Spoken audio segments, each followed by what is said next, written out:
әйгілі комик актер Чарльз Чаплин өз сұхбатында былай дейді: Мен жас бала едім.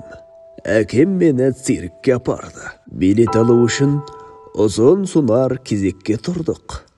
Алдымызда бір әйел күйеуімен 6 баласымен кезекте тұр. Ескі киімдерінен олардың кедей отбасы екені көрініп тұрды.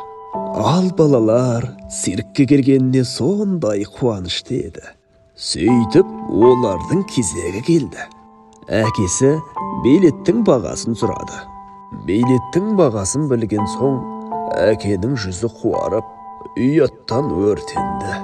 Күйеуі әйелдің құлағына бірдеңе деп сыбырлады. Олардың ақшасы билетке жетпейтін болды. Балалар әкесіне жалбарына қарады. Осы кезде әкем қалтасынан $20 шығарып, әдейі жерге тастап, алдында тұрған балалардың әкесіне: «Әу мырзам, ақшаң түсіп қалыпты», деді. Әлгі кісі әкеме қарап, жердегі ақшаны алды да көздеріне жас толды.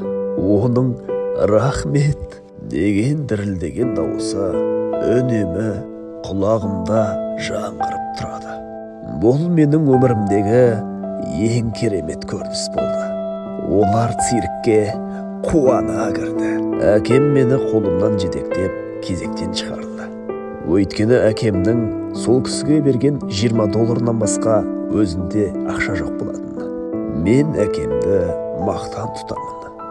Өйткені әкем маған сол күні өмірімнің соңына дейін өмірімді өзгерткен 2 минуттық тамаша көрініс қойған болатын. Сол күні көрген сахна мен көре алмаған цирктен де керемет болды деп ойлаймын. Аударған Мейіржан Әуелханұлы.